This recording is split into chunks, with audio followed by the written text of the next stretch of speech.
सभी बच्चों को नमस्ते।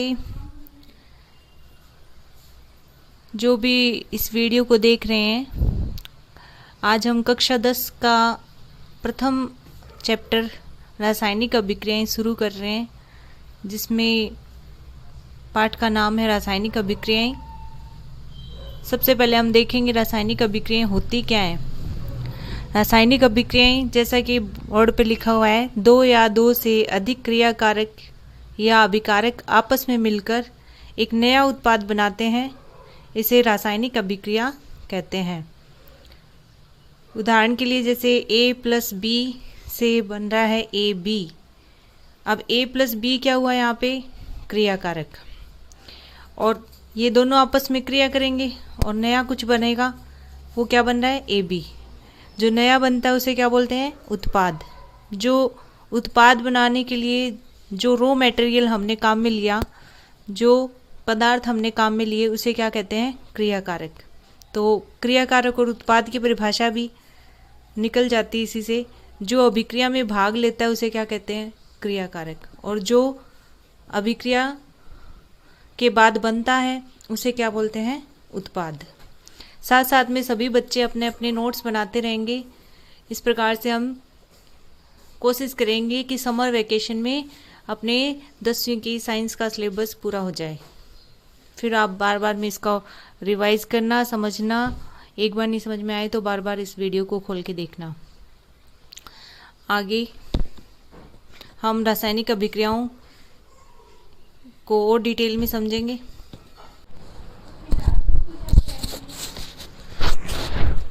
अब हम रासायनिक अभिक्रिया में रासायनिक समीकरण के बारे में समझ लेते हैं।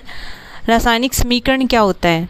किसी अभिक्रिया को संक्षिप्त रूप में संकेतों के माध्यम से लिखना रासायनिक समीकरण कहलाता है। अर्थात अगर हम कोई अभिक्रिया करवा रहे हैं तो उस अभिक्रिया में हमने जो क्रियाकारक लिया है, जो उत्पाद उसमें बना है, उसको हमें शॉर्ट रूप में लिखना है। क्योंकि अभिक्रियाएं बहुत प्रकार की होती हैं, उसमें बहुत सारे क्रियाकारक काम में लेने होते हैं, बार बार लेने होते हैं, तो हम बार बार लिखने के झंझट से बच जाएंगे उनके नाम को। उसमें हम उनके संकेतों का प्रयोग करते हैं। विज्ञान में सबसे ज़्यादा संकेतों का ही प्रयोग किया जाता है। तो अभी हम यहाँ पे जो क्रियाकारक लिए हैं वो क्रियाकारक है हाइड्रोजन और ऑक्सीजन।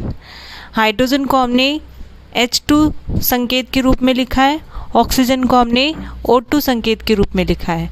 और जल का सूत्र सबको पता होता है H2O। तो हमने इनको संकेतों के रूप में लिखा है। तो रासायनिक अभिक्रिया वाले जो पूरा पाठ है उसमें हम ज़्यादा से ज़्यादा संकेतों का प्रयोग करेंगे।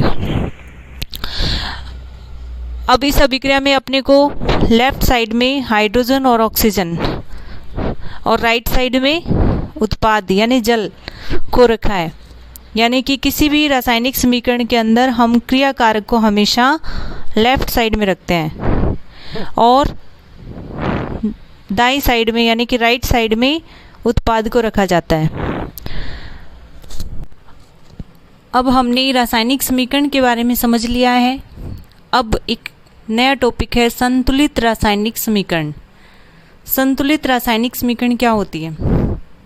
ऐसी समीकरण जो द्रव्यमान संरक्षण के नियम का पालन करती है। अब एक नया शब्द आ गया, द्रव्यमान संरक्षण का नियम।